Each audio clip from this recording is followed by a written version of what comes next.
れまで散々人を殺してきたんだ。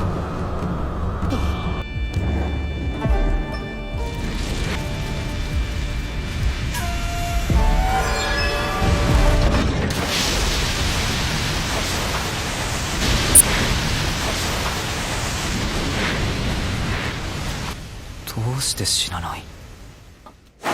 何をしている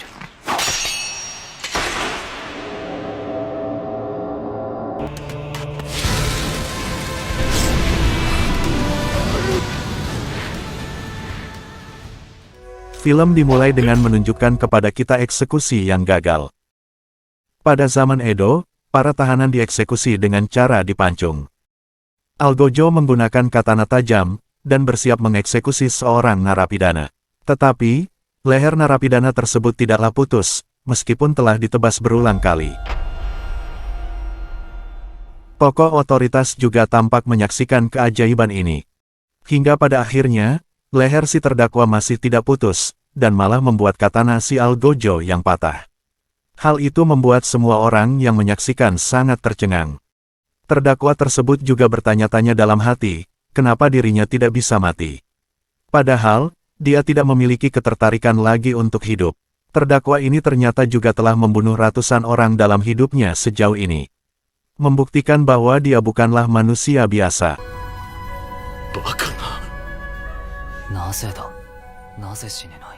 Seorang wanita mencatat kejadian di penjara. Dia bertanya pada si terdakwa tentang latar belakangnya. Dan terungkap, bahwa tahanan tersebut adalah shinobi dari desa Iwagakure, yang dikenal dengan nama Gabimaru si Hampa. Sebagai seorang shinobi, dia telah mempelajari teknik pembunuhan, serta menggunakan bagian tubuh untuk mematahkan pedang dengan mudah. Gabimaru memberitahunya, bahwa dia bisa menggunakan ninjutsu untuk mematahkan katana saat eksekusi. Tetapi, saat itu dia tidak melakukannya, pedang itu patah dengan sendirinya karena penggunanya yang buruk.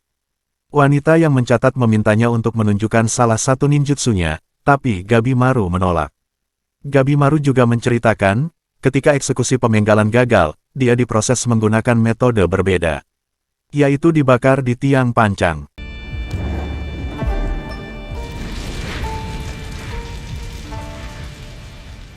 Api yang mampu memusnahkan orang lain di bumi pun, ternyata juga gagal mengeksekusi Gabimaru.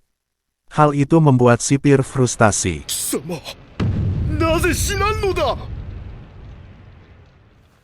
Gabimaru mengaku kepada wanita pencatat, bahwa dia tidak memiliki keinginan untuk hidup, dan tidak menolak kematian.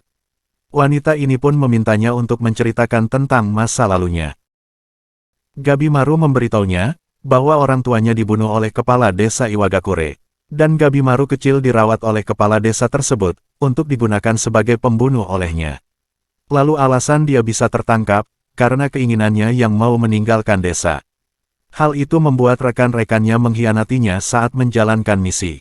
Gabimaru menduga, jika itu mungkin perintah dari kepala desanya. Wanita pencatat bertanya lagi, mengapa kepala desa melakukannya. Dan Gabimaru menjawab, bahwa itu mungkin karena dia mencoba meninggalkan desa. Hal itu memanglah dilarang di desa Iwagakure.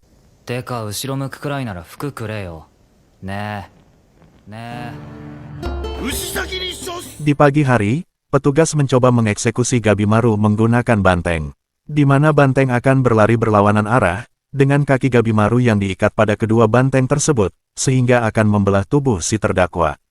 Saat eksekusi dimulai, lagi-lagi Gabimaru lolos dari kematian, karena banteng tidak dapat menggerakkan kakinya bahkan 1 inci pun. Wanita pencatat mendekati Gabimaru dan mengungkapkan, jika Gabimaru terlihat seperti melawan dan menolak kematian, terlepas dari perkataannya yang menginginkan kematiannya itu. Wanita pencatat bertanya, mengapa Gabimaru mencoba meninggalkan desa sejak awal. Gabimaru menolak memberitahu pada awalnya. Tapi, kemudian dia mau menceritakannya. Itu karena, dia adalah shinobi terkuat di Iwagakure, bahkan diakui oleh si kepala desa. Dia pun juga dinikahkan dengan putri dari kepala desanya itu. Dan setelah dinikahkan, Gabimaru merasa terganggu dengan sikap istrinya itu, yang membuat dirinya berubah drastis. Gabimaru takut, jika kemampuan membunuhnya akan menjadi tumpul kalau terus hidup dengan istrinya. Hingga akhirnya dia pun memutuskan memberitahu kepala desa, bahwa dia akan meninggalkan desa Iwagakure.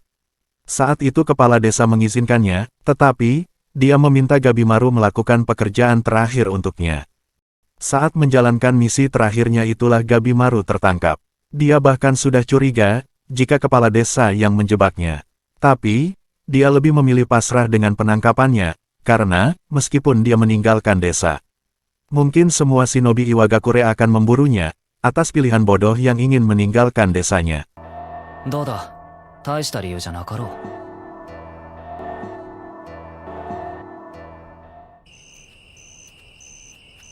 Malam harinya, seorang sipir memperingatkan wanita si pencatat, untuk tidak terlibat terlalu jauh dengan Gabimaru. Sipir memberitahunya, bahwa Gabimaru juga dikenal sebagai Gabimaru si hampa, karena dia tidak memiliki darah atau air mata di dalam dirinya. Dan dia juga mampu membunuh 20 orang ketika penangkapannya. Sipir tersebut curiga, jika Gabimaru tidak bisa dibunuh karena dia berasal dari Iwagakure. Dan shinobi yang berasal dari desa itu, diketahui meminum ramuan keabadian, yang membuat mereka abadi. 奴は危険なんです。本当にそうでしょうか。 Sementara di dalam penjara, Gabimaru merenungkan pengamatan wanita pencatat, yang saat itu mengatakan tentang dia yang menolak kematian. Dia mengingat semua momen eksekusinya, bahkan ketika dia mengira tidak memiliki ketertarikan pada kehidupan, dia sebenarnya menolak kematian dan selalu melawan. Gabimaru pun memutuskan untuk tidak melawan lagi, dan akan mengakhirinya pada eksekusi selanjutnya. 明日だ。明日で終わりにしよう。 Keesokan paginya, eksekusi diperintahkan. Kali ini, eksekusinya dengan merebus Gabimaru hidup-hidup. Dan mengejutkannya lagi, Gabimaru juga selamat dari kuali mendidih. Sambil berjalan, dia merenung dan bertanya-tanya, kenapa dirinya masih tidak mati. Sementara wanita pencatat mengungkapkan pada si petinggi sipir di sana, jika dia telah siap dan bisa melakukannya kapanpun. Entah apa sebenarnya maksud si wanita tersebut, kita masih belum tahu. いつでも大丈夫です。どうしてまだ耐える？ Kemudian, kini terlihat Gabimaru yang dibawa ke penjara bawah tanah.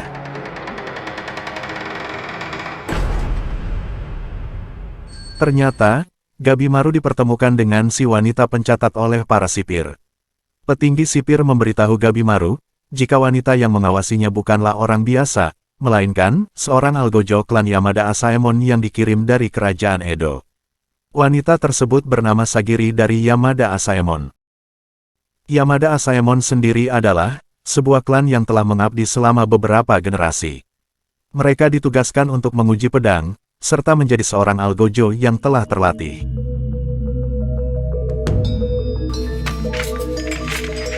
Sagiri memberitahu Gabimaru, jika dirinya dikirim ke shogunan untuk 殺 mengeksekusinya. してほしいと言ってましたね。お望み叶えましょう。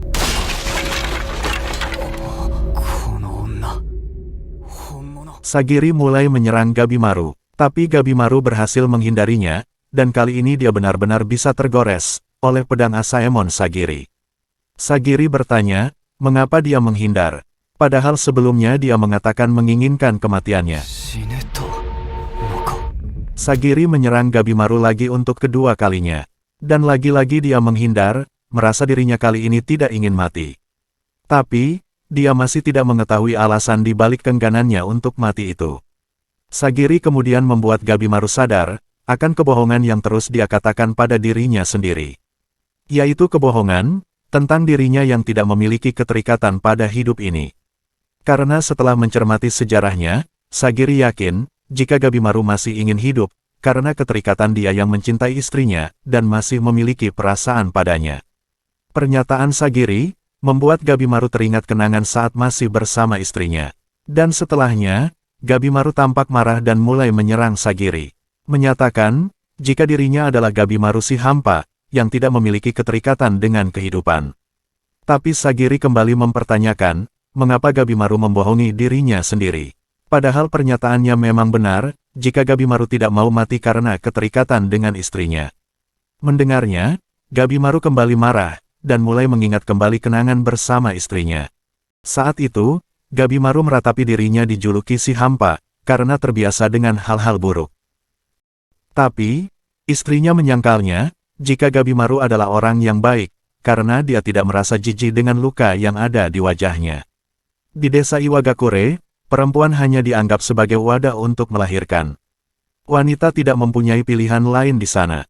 Dan luka yang didapat istri Gabimaru, juga diberikan oleh ayahnya, agar dia tidak hidup normal seperti wanita lainnya.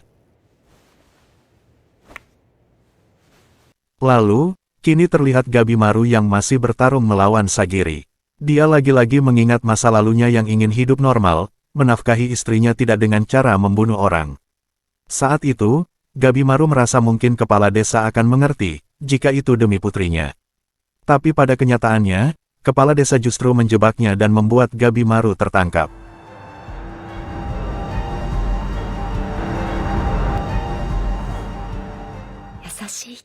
Lalu, kini Gabimaru akan menyerang Sagiri sambil berteriak, jika hidup normal seperti yang dia impikan tidaklah mungkin terjadi. Tetapi, tiba-tiba Sagiri mengeluarkan gulungan yang berisi sebuah ampunan dari kesogunan. Di mana dia tidak hanya akan bersatu kembali dengan istrinya, tetapi juga diberikan keamanan seumur hidup dari kerajaan Edo. Satu-satunya hal yang harus dilakukan Gabimaru untuk mendapat pengampunannya. Dia harus mengunjungi tempat misterius namun mematikan bernama Shinsenkyo, yaitu sebuah negeri yang dikenal menyediakan ramuan keabadian. Tempat tersebut, kini juga telah ditemukan dengan berlayar jauh ke barat daya. Dan penampakannya, memang seperti apa yang telah digambarkan di legenda. Kesogunan menginginkan ramuan keabadian tersebut, dan telah mengirimkan 5 tim ekspedisi. Namun semuanya tidak pernah kembali. Kecuali satu, itu pun sudah menjadi mayat, yang ditumbuhi oleh bermacam-macam bunga. Setelah kembalinya mayat yang ditumbuhi bunga tersebut, Kesogunan benar-benar yakin, jika ramuan keabadian pasti ada di tempat itu. Dia pun menyuruh anak buahnya, untuk mengumpulkan para terdakwa hukuman mati, yang tidak keberatan untuk dikirim ke Shinsenkyo, dengan imbalan pengampunan serta perlindungan dari kerajaan Edo.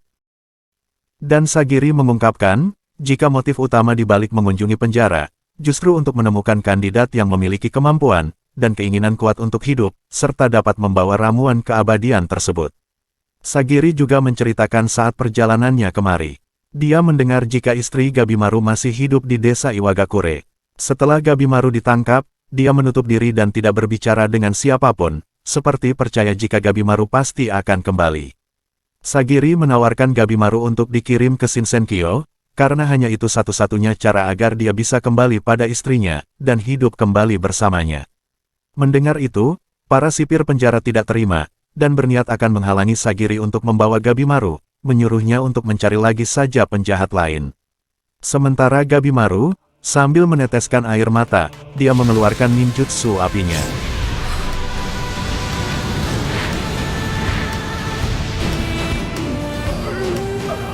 Dan hanya dengan sekejap, para sipir langsung dikalahkan dengan mudah. Kemudian, Gabimaru menyetujui tawaran Sagiri, dan bersedia pergi ke Shinsenkyo untuk menemukan ramuan keabadian. Tapi sebelum ke sana, Sagiri justru mengajak Gabimaru untuk terlebih dulu pergi ke kerajaan Edo. Meskipun sedikit kesal, karena tidak langsung ke Shinsenkyo, Gabimaru tetap akan mengikutinya, demi dia bisa kembali hidup bersama istrinya. こうなったら何でもやるさ。取材人も未知の島も関係ない。